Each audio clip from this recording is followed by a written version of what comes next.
Imana y'amahoro itugirire neza, kandi iturengere, mu munsi mwiza wacu wo gusenga dufatanyije ngo dusengere abavandimwe, dufite amagambo meza y'Imana aduha ibyiringiro, akaduha kwizera ko Imana dusenga, Imana twizeye ikiza. Ni Imana ikiza indwara, ni Imana ikiza ubumuga, ni Imana ikiza ubuhumyi, ni Imana ikiza imigongo, ni Imana ikiza indwara z'ibyorezo, ni Imana ikiza. Dufite amagambo menshi cyane muri Bible atwizeza ko Imana ikiza, kandi Imana dusenga uko yari iri kera n'uyu munsi niko iri. Hari amagambo nasomye yo muri Mariko ibice 9, atubwira inkuru y'ukuntu hari umupapa wari ufite umwana ufite ubumuga wajya guterwa na dayimoni, dayimoni ikamutera, ikamuniga, ikamukubita hasi ngo akabura ifuro akamera nabi. Hanyuma igihe kimwe ngo azanira uwo mwana we abigishwa ba Yesu agira ngo bamusengere akire. Ngo hanyuma igihe yamuzanaga abigishwa ngo abigisha baramusengera ariko ntagira igihinduka. Rwose hari igihe kirekire umuntu asaba, umuntu asenga, ukajya ubona nta gihinduka, bibaho rwose, ukabona nta gihinduka, nta gihinduka. Yesu arabitegereza aza kuyoberwa ikintu cyabaye. Hanyuma ngo abona ukuntu bari gusigana, ukuntu bari gusubiranamo, kuko basengeraga umwana ntagire igihinduka. Ahamagara uwo mwana, abwira umugabo ngo namwegereze uwo mwana. Yesu wenyine ngo amukoraho. Amukozeho, ya dayimoni ngo imukubita hasi iramutigisa, urufuro ruraza, ibintu bimera nabi, umwana amera nk'ugaga, amera nk'upfuye. Ariko mu gahe gato Yesu aramuhagurutsa, amusubiza se, ise aragenda. Hanyuma abigishwa babonye ibyo Yesu akoze, ngo baritegereza, barangije ngo bariherera baramubaza ati se mwami, ko twe twasenze ntihagire ikintu gihinduka, ni ukubera iki? Niyo magambo kare nahoze mbabwira, ngo Yesu arababwira ati erega ati uwo mudayimoni nta kindi kimukuramo usibye gusenga no kwiyiriza ubusa. Imana nitugirire neza. Hari dayimoni umuntu arwanya ari uko yiyirije ubusa, umuntu arwanya ari uko yasenze, hari dayimoni umuntu arwanya hari icyo ukoze, hari dayimoni umuntu arwanya ni ukuri ari uko wicecekeye, ariko hari na dayimoni zirwanywa n'amasengesho. Ugafata igihe ukareka ibyo kurya, ugafata igihe ukareka ibyo kunywa ukabyigomwa, ukavuga ngo ngiye guhangana n'iyi dayimoni. Imana nitugirire neza.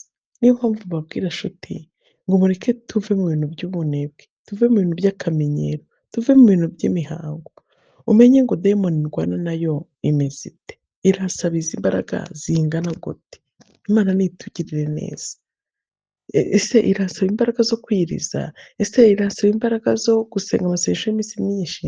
Ese iyi dayimoni ndwana nayo irasaba imbaraga zo guceceka? Ese dayimoni ndwana nayo irasaba imbaraga zo guhaguruka ngakora? Ese ukwiye kumenya ugasobanukirwa ngo dayimoni ndi kurwana nayo iraturuka he, irasaba imbaraga zimeze gute? Yesu abwira abigishwa ati iyi dayimoni nta kindi cyayivanamo usibye kwiyiriza ubusa no gusenga.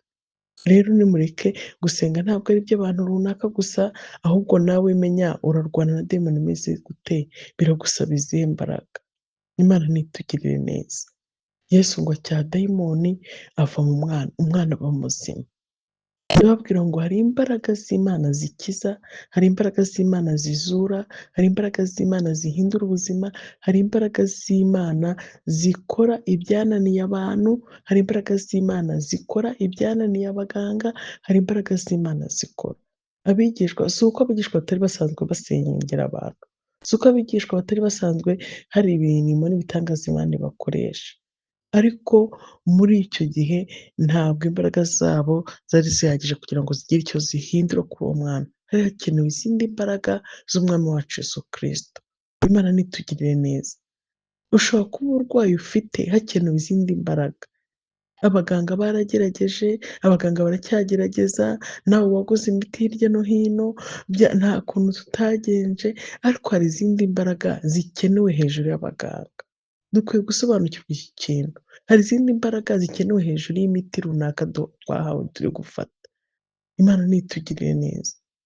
Turi imbere y'Imana twari twinginga Imana, menya ngo hari izindi mbaraga zishobora gukora ibyananiye abaganga, hari izindi mbaraga zishobora gukora ibyakunaniye wowe, hari izindi mbaraga zishobora gukora ibyananiye abo muziranye cyangwa abo musengana, hari imbaraga z'Imana zikora ziri hejuru y'ibintu byose. Izo nizo twifuje, izo nizo twiriwe duhamagara. Imana nitugirire neza. Imana niturengere. Inkuru zo muri Luka, ni Imana ikiza. Inkuru zo muri Luka ibice 13. Umugore uhetamye akizwa na Yesu. Ngo aho hari ku munsi w'isabato. Hanyuma ku munsi w'isabato murabizi ukuntu habagaho amategeko ati ku munsi w'isabato ntawe ugomba guhinga, ku munsi w'isabato ntawe ugomba guteka, ku munsi w'isabato nta iki n'iki, hari amategeko runaka ariho. Imana nitugirire neza. Yesu ngo aba aribwo ahura n'uwo mugore uhetamye. Imana niturengere. Reka mbabwize ukuri, dukwiye kwizera Imana, tukayizera mu buryo buhambaye, tukayizera mu buryo butangaje. Ntabwo uzi umunsi uzahuriramo n'igitangaza cyawe cyo gukira. Ntabwo uzi umunsi uzahuriramo no gutabarwa kwawe n'Imana. Ntabwo ibintu by'Imana bivuga ngo bitangira gutya, bikaza gusoza gutya, bikaza kugira gutya. Reka da! Iyo Imana igiye gukora bitangira aha bikarangira aha, reka da! Ibyo Imana izakora nuko biba bimeze gutya, aha! Ibyo ni ibintu twibwira nk'abantu, ariko Imana ifite ibintu yibwira hejuru y'ibyo abantu twibwira. Ntabwo uzi ngo umunsi wo gutabarwa ni uwuhe. Nanjye ntabwo nzi ngo umunsi wanjye wo gutabarwa ni uwuhe. Ntabwo uzi isaha yawe yo gukiriraho ari iyihe. Ntabwo uzi uburyo Imana izanyuzamo ngo ikize indwara yawe. Ntabwo uzi, umuntu ashobora kurwara indwara akanywa uyu muti agakira, n'undi bikagenda gutya akanywa umuti agakira, n'undi bikagenda gutya akivuza muri ubu buryo agakira, ariko ushobora gusanga wowe uburyo bwawe bwo gukira butandukanye n'ubwo mugenzi wawe yakiriyemo. Imana nitugirire neza. Ntabwo ibintu by'Imana ari otomatike. Ngo ubwo kanaka yarwaye gutya agakira, nanjye nindwara gutya ngo nzakira gutya, oya! Uko runaka yakize ntabwo ariko wowe wakira. Ibyo bibwira ngo ku isabato tugomba gukora ibintu ntitugomba kubikora, ntabwo ari uko Imana ibibireba. Iby'amategeko y'abantu ntabwo ari iby'Imana yibwira. Ibya gahunda z'ikiganga, z'imiti, z'ibiki, ntabwo ari byo Imana yibwira. Hari ibintu Imana yibwira birenze ibyo twebwe twibwira. Imana nitugirire neza. Yesu ngo ahura n'uno mugore uhetamye. Mwumve ikintu kibabaje, yari amaze imyaka 18 ahetamye. Kandi ngo aba mu rusengero, ahura n'abayobozi b'amasabato, ariko ntibagire icyo bamumarira. Imyaka 18 yose irashira. Iyo ndebye igihe runaka, soma mu mateka ya Bibiliya ngasanga hari ibintu Imana yakoze nyuma y'imyaka iyi n'iyi, niho mpera ijambo ribwira abantu rikavuga ngo Imana ntikangwa n'igihe ikibazo cyawe kimazemo. Niyo mpamvu iri kuvuga ngo Imana ntikangwa n'igihe uburwayi bwawe bumaranye. Imana ntikangwa n'ingano n'uko uburwayi bwawe bungana. Hari igihe uburwayi buturenga bitewe n'ibyo twize, bitewe n'ibyo twasobanukiwe. Tukavuga ngo iyo uburwayi bumeze gutya ntabwo bwakira, iyo uburwayi bwageze aha biba byararangiye, iyo indwara yageze kuri iki gipimo biba byarangiye. Twe dufite mizire runaka twishyiriraho, ariko ndagira ngo nkubwire ngo mu ijuru hari Imana ivuguruza mizire abantu bashyiraho. Mu ijuru hari Imana ishobora guhindura ibyo twibwira, ibyo dutekereza bigahinduka ubusa imbere y'Imana. Imana nitugirire neza. Uyu mubyeyi ngo yari amaze imyaka 18 ahetamye umugongo, agenda yunamye, ntacyo yishoboreye, ntacyo yakora, yarababaye, ariko ahura na Yesu. Oh haleluya! Icyampa uyu munsi ukaba ari umunsi wo guhura na Yesu. Icyampa imyaka umaze kuri icyo gisasiro, uyu munsi akaba ariwo munsi wo guhura na Yesu. Icyampa iminsi umaranye ubwo buribwe bwo mu ivi, akaba ariwo munsi uhura na Yesu. Icyampa iyi myaka umaranye uburwayi bwawe, warivuje, warasenze, warasabye bikanga, ariko uyu munsi akaba ariwo munsi uhura na Yesu. Iyo Yesu muhuye ntakangwa n'igihe mumaranye ikintu. Iyo Yesu muhuye ntakangwa n'ibyo abantu bavuze. Iyo Yesu muhuye ntakangwa n'ingano n'uburemere icyo ufite uko bungana. Reka da!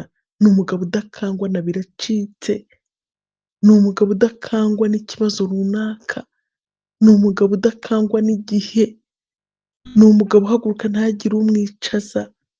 Imana nitugirire, ni umugabo uvuga ntihagire umuvuguruza, ni umugabo udakangwa n'amategeko n'icyo amategeko avuga. Yesu ni umugabo ngo ahura n'uyu mugore arangije ngo amukoraho, oh haleluya! Ngo aramwunamura, umugore arema, atambuka yemye. Abavuga baravuga, abatongana ngo ni ku isabato bagira gute, ariko ndavuga ngo ni Yesu uhabanye n'amategeko y'isi. Imana nitugirire neza. Uwo nguwo niwe twizera, uwo nguwo niwo dusaba, uwo nguwo niwo twinginga, uwo nguwo niwe twiyegamijeho, uwo nguwo niwo tureba, niwo turangamiye. Niwe ufite icyo yakora ku buzima bwawe, niwe ufite icyo yakora ku burwayi bwawe bwananiranye, niwe ufite icyo yakora kirenze icyo abandi bose bakoze. Imana nitugirire neza. Oh haleluya! Dufite ibihamya muri Bibiliya, wayisoma ukayirangiza, wayisoma ntuyirangize. Dufite ingero nyinshi z'uburwayi bukomeye ariko Yesu yageragaho bugakira. Muzi mbabwira n'amagambo yo muri Mariko ibice 5.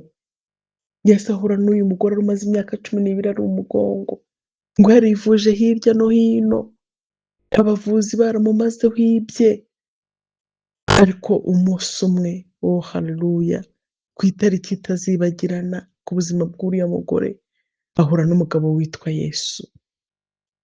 We ngo yanagize ibyago ahura na Yesu, Yesu abantu bose ngo bamwirutseho, bamuzitiye, ariko kubera ko yari afite intego yo kuvuga ngo ndashaka gukira, icyampa ngakira, icyampa nkabyuka kuri ubu buriri, yari afite intego mu mutima wo kuvuga ngo ndumva ashaka gukira. Imana nitugirire neza. Nimuhumure, hari Imana ireba intego ufite mu mutima. Hari Imana ireba intego. Hari Imana ireba ikigambiriwe. Hari Imana mu ijuru yitegereza ikamenya. Imana nitugirire neza. Uyu mugore ngo abantu buze kuri Yesu, uburwayi ntibwamubuza kubyigana, uburwayi ntibwamubuza gusenga, uburwayi ntibwamubuza kwiringira Imana, uburwayi ntibwamubuza guhamagara Imana, uburwayi ntibwamubuza gushakisha Uwiteka. Bibiliya irambwira ngo arabyigana, bakavuga ngo basi ngo nubwo ntamubona neza, nubwo ntamugeraho neza, ariko nkore n'akadodo ko ku ikanzu ye. Nuko umugore wabyiganye amaze imyaka 12 yari arwaye, yari atsikamiwe. Ntabwo gushaka Imana ari iby'abantu badamaraye, ntabwo gushaka Imana ari iby'abantu bameze neza, ari iby'abantu bashubijwe, ahubwo mu kibazo gikakaye umuntu ashaka Imana, mu kibazo cyananiranye umuntu ashaka Imana, mu kibazo kigutsikamiye ushaka Imana. Imana nitugirire neza. Umugore ngo arabyigana, arabyigana. Bibiliya yanjye irambwira ngo akora kuri Yesu ku nshunda z'ikanzu ye, akadodo ko ku musozo hasi. Oh haleluya! Ariko Yesu we urahambaye. Ntabwo urebera umuntu mu mbaraga zikomeye afite, ntabwo urebera umuntu mu bumenyi buhambaye afite, ntabwo urebera umuntu mu bushobozi runaka afite, ahubwo intambwe imwe, agatima gato, ubushake bukeya umuntu afite ubuhagararaho ugakora. Uyu mugore ngo afashe ku ikanzu Yesu ngo yumva ko hari umuntu umukozeho tu, bitandukanye n'ibyahururaga n'ibyamubyigaga babyiga n'abamubyigaga, aravuga ati hari umuntu unkozeho kandi unkeneye. ureke abambyiga, ureke ababitwara nk'akamenyero, ureke ababifata nayo, ureke abavuga ngo bazi Imana, ureke abavuga ngo bakorera Imana, ureke abantu baravuga ngo hari umuntu numvise ushaka. Ntimubona ko uyu munsi twavuze ngo dusenge? Ntimubona ko uyu munsi nabahamagaye ngo muze dusenge? Harimo abaza nyine bakaza, harimo abaza nyine nk'iby'imihango, ariko Yesu azi neza umutima umukeneye, azi umukeneye uwo ari we, azi uri kubikora atikoresheje, azi ubishakisha, aramenya ngo ndumva umuntu unkozeho. Bibiliya yanjye irambwira ngo ba bandi bamubyiga bavuga ati reka reka nuko abantu babyigana, nuko abantu turi benshi tukaguhirika. Ngo oya, hari ikintu niyumvisemo, ariko Imana yambabariye uyu munota ikagira icyo yiyumvamo, ikagira icyo yiyumvamo cy'umutima uyishaka, ikagira icyo yiyumvamo cy'umutima uyikeneye, ikagira icyo yiyumvamo mu izina rya Yesu. Ngo wa mugore aza yirukanka ngo amwikubite imbere, ngo aratitira n'ubwoba. Yesu yaje aramubwira ati humura, kwizera kwawe kuragukijije, genda ukira icyo cyago. Dukeneye ko tuzamura kwizera kwacu, ugashaka Imana ubizi neza ko ikora, atari iby'ikigare, atari iby'imihango, atari uko wavutse wumva bavuga ngo abantu barasenga. Senga Imana uzi ko ikora, senga Imana wizeye ko ikora, senga Imana wizeye ko ikora, igakora ibirenze ibyo utekereza n'ibyo wibwira, igakora iby'imbaraga birenze ibyo wize mu ishuri. Zamura kwizera kwawe, uvuge ngo mu myaka maze ndyamye aha mu ijoro rimwe nabyuka. Zamura kwizera kwawe, kuvuga ngo mu myaka maze ndira mu ijoro rimwe nabyuka seka. Zamura kwizera kwawe, kuvuga ngo mu myaka namaze mu gahinda mu ijoro rimwe naseka. Hari ijambo nasomye rivuga ngo Imana niyo yababaza umuntu ntabwo izamubabaza iteka, izageraho imugirire ibambe. Zamura kwizera kwawe, imyaka umaze ubabaye ntabwo tuyitayeho, imyaka umaze urwaye ntabwo tuyitayeho, uburwayi ufite ntabwo tubwitayeho. Nubushaka bari bwa bundi bavuga ngo ntibukira, ngo sida ntikira, nibashaka bavuga ngo ni imigongo yacitse ntizongera guterana, nibashaka babe baravuze. Zamura kwizera kwawe, Imana nitugirire neza. Zamura kwizera kwawe, usenga Imana wizeye ko ari Imana ibasha kugaburira abashonje, usenga Imana wizeye ko ari Imana ibasha gutabara uwatawe, usenga Imana wizeye ko ari Imana ibasha guhoza uwarize imyaka n'imyaniko. Zamura kwizera kwawe, nze dufatanye dusenga Imana. Mana yacu, turabizi neza ko uri Imana ikomeye, turabizi ko ufite imbaraga, turabizi ko ufite ubutware, turabizi ko ufite ubushobozi, turabizi ko ukora ibyananiye abantu, turabizi ko ukora ibyananiye abakomeye, turabizi ko uri umunyembaraga kandi iyo uhagurutse ntawe ukwicaza. Uyu mwanya turongeye turafatanyije, turi imbere yawe tukwinginga. Twumvise amateka menshi y'imirimo ihambaye y'abarwayi wakijije b'amoko atandukanye, abo wakijije ubumuga, abo wakijije abadayimoni, abo wakijije indwara zo mu mubiri, abo wakijije ubuhumyi, abo wakijije mwami indwara zitandukanye. Dufite amateka, dufite amateka, kandi ijambo ryawe rirambwira ngo wari uri kera n'uyu munsi ni kuri. Niyo mpamvu n'uyu munsi tukiri imbere yawe tukwinginga mwami, turi imbere yawe tukwinginga kubw'abavandimwe bacu. Dufite abavandimwe bari ku bisasiro, dufite abavandimwe baheze aho bicaye, dufite abavandimwe Mana bababajwe n'umubiri, ariko twizeye kuri Imana ikiza indwara, twizeye kuri Imana ikiza indwara, twizeye kuri Imana ikiza indwara.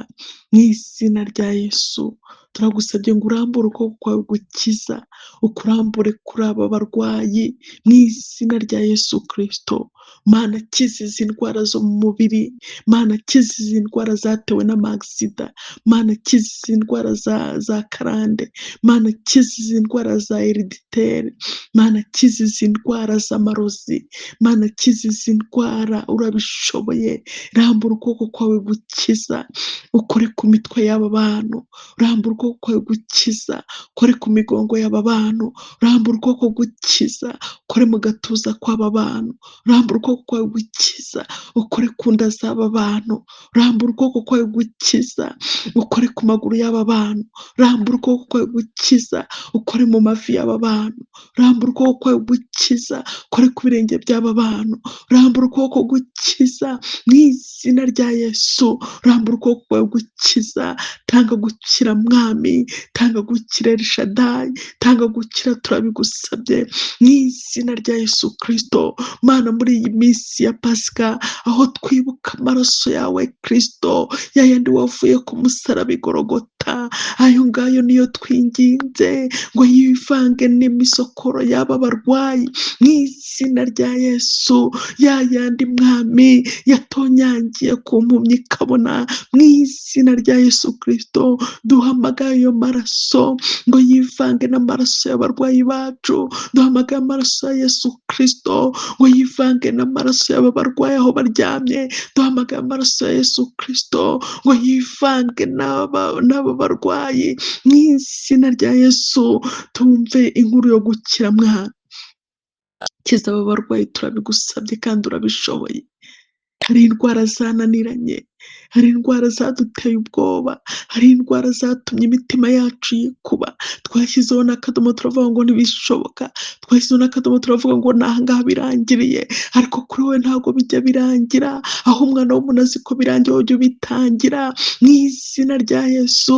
Dufite ibipapuro ku bavandimwe bacu basinywe n'abaganga, baravuga ngo ni uku nyine nta kundi, ariko wowe twamenye kuri Imana iri hejuru y'amategeko y'isi. Hari ibintu wahindura muri uyu mwanya, hari ibintu wahindura abantu bagakira, hari ibintu wahindura, hari ibintu wahindura mu mitekerereze yacu, tukabona ukuboko kwawe gukomeye kubyutsa abarwayi mu izina rya Yesu. Abarwayi turabakweretse, ubare wo kubakiza mwami, ukiza abarwayi turabigusabye, ukiza abarwayi turabigusabye, ukiza abarwayi mwami wanjye, ukiza abarwayi, ukiza abarwayi, ukiza abarwayi mu izina rya Yesu. Aho abantu bababara, aho abantu bataka, aho abantu baremerewe, aho abantu batabasha kugenda, aho abantu bari kuribwa, ariko uri Imana ishoboye, rambura ukuboko gukiza, ukiza abarwayi mwami mu izina rya Yesu, ukiza abarwayi turabigusabye mu izina rya Yesu. Yaba bari kwa muganga, genda ubakoreho, yaba baryamye mu ngo zabo, genda ubakoreho, yaba abo twicanye bari kumvira isengesho, genda ubakoreho, ukiza abarwayi, natwe tuzagushima, natwe tuzavuga gukomera kwawe mu izina rya Yesu. Ukiza abarwayi,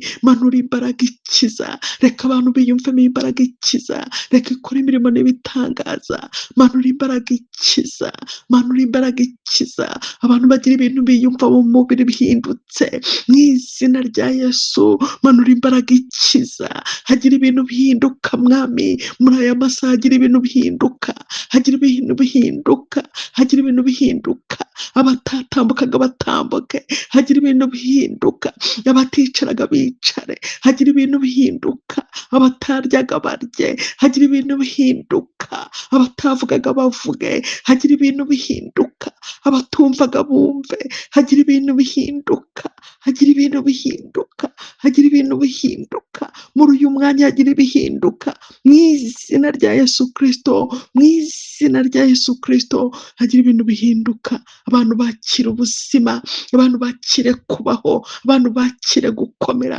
abantu bakire gukora byemere, abantu bakire mu izina rya Yesu. Ahari ubupfu uhakira ubuzima, ahari ubumuga uhakira ubuzima, ahari uburandagizi uhakira ubuzima, ahari guta imitwe uhashyira ubuzima, ahari gucanganyikirwa hashyira ubuzima mwami, urabishoboye, tanga ubuzima, tanga ubuzima buzira umuze mu izina rya Yesu.